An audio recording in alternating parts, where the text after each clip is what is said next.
याग बलिक जो कथा सुहाई, भरद्वाज मुनि बरहि सुनाई।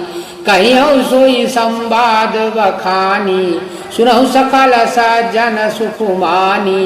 मुनि याज्ञवल्क्य जी ने जो सुहावनी कथा मुनि श्रेष्ठ भरद्वाज जी को सुनाई थी, उसी संवाद को मैं बखान कर कहूँगा। सब सज्जन सुख का अनुभव करते हुए उसे सुने। शंभु की नय चरित सुहावा, बहुरी कृपा करी उमहि सुनावा। सोई शिव का बबु सुंडु ही दीना, राम भगत अधिकारी चीना। शिव जी ने पहले ही इस सुहावने चरित्र को रचा, फिर कृपा करके पार्वती जी को सुनाया। वही चरित्र शिव जी ने कागभुसुंड जी को राम भक्त और अधिकारी पहचान कर दिया। ते सन जाग बलिक पुनि पावा, तिनि पुनि भरद्वाज प्रति गावा। ते श्रोता बक्ता समशीला, समदर्शी जानहि हरि लीला। पुनः कागभुसुंड जी ने फिर याज्ञवल्क्य जी ने पाया और उन्होंने फिर से भरद्वाज जी को गाकर सुनाया। वे दोनों वक्ता और श्रोता याज्ञवल्क्य जी और भरद्वाज जी समानशील वाले और समदर्शी हैं और श्री हरि की लीला को जानते हैं। जानहि तीन काल निज ज्ञाना, करतल गतया मलक समाना।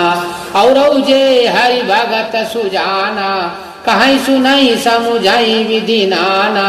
वे अपने ज्ञान से तीनों कालों की बातों को हथेली पर रखे वे आमले के समान प्रत्यक्ष जानते हैं। और भी जो सुजान भगवान की लीलाओं का रहस्य जानने वाले हरिभक्त हैं, वे इस चरित्र को नाना प्रकार से कहते हैं, सुनते हैं और समझते हैं।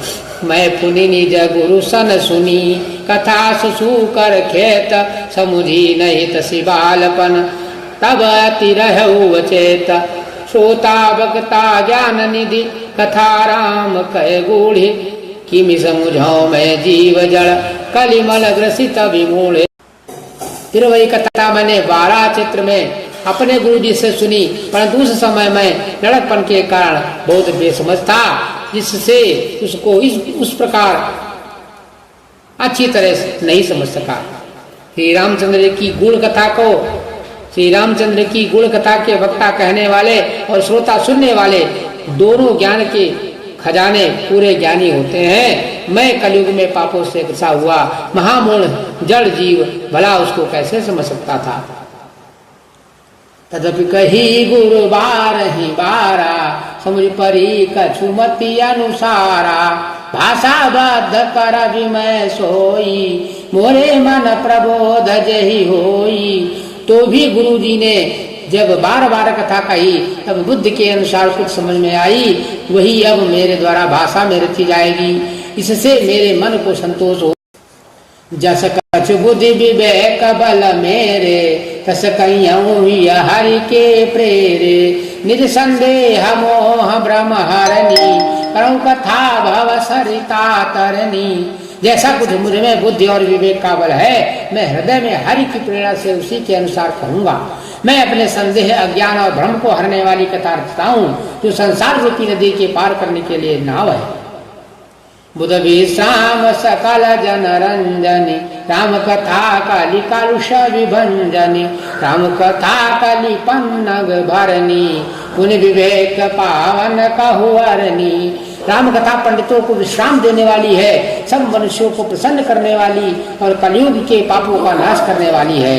राम कथा कलयुग रूपी सांप के लिए मोरनी है और विवेक रूपी अग्नि के प्रकट करने के लिए अरणि मंथन की जाने वाली लकड़ी है। अर्थात इस कथा से ज्ञान की प्राप्ति होती है।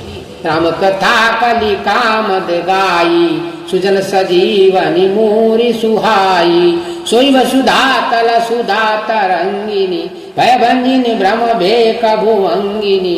राम कथा कलयुग में सब मनोरथों को पूर्ण करने वाली है, कामधेनु गौ है और सज्जनों के लिए सुंदर संजीवनी बूटी है। पृथ्वी पर यही अमृत की नदी है, जन्म मरण रूपी भय का नाश करने वाली और भ्रम रूपी मेढकों को खाने के लिए सर्पणी है। असुर सेन सम नरक निकंदिनी, साधु विबुध कुल हित गिरि नंदिनी। संत समाज पयो धीरमासी, विश्वभार भय चल क्षमासी। यह राम कथा असुरों की सेना के समान नरकों का नाश करने वाली और साधु रूप देवताओं के कुल का हित करने वाली पार्वती दुर्गा है। यह संत समाज रूपी क्षीर सागर के लिए लक्ष्मी जी के समान है और संपूर्ण विश्व का भार उठाने में अचल पृथ्वी के समान है। जमगन मुह शशि जग जमुनासी जीवन मुकुति हेतु जनु काशी राम ही प्रिय पावन तुलसी सी तुलसीदास हित ही अहुलसी सी। यमदूतों के मुख पर कालिक लगाने के लिए यह जगत में यमुना जी के समान है और जीवों को मुक्ति देने के लिए मानो काशी ही है। यह श्री राम जी को पवित्र तुलसी के समान प्रिय है और तुलसीदास के लिए तुलसी तुलसीदास की माता के समान हृदय में हित करने वाली है। शिव प्रिय में कल शैल सुतासी सकल सिद्ध सुख संपत्ति राशि सदगुण सुरगन अम्ब अदिति सी रघुवर भगति प्रेम परिमिति सी। यह राम कथा शिव जी को नर्मदा के समान प्यारी है। यह सब सिद्धियों की तथा सुख संपत्ति की राशि है। सदगुण रूपी देवताओं के उत्पन्न पालन पोषण करने के लिए माता आदित्य के समान है। श्री रघुनाथ जी की भक्ति और प्रेम की परम सीमा सी है। राम कथा मंदाकिनी चित्रकूट चित चारु तुलसी सुभग स्नेह मन सिय रघुवीर विहार। तुलसीदास जी कहते हैं कि राम कथा मंदाकिनी नदी है, सुंदर निर्मल चित्त चित्रकूट है और सुंदर स्नेही वन है, इसमें सीता राम जी विहार करते हैं। बोल सियापति रामचंद्र की जय।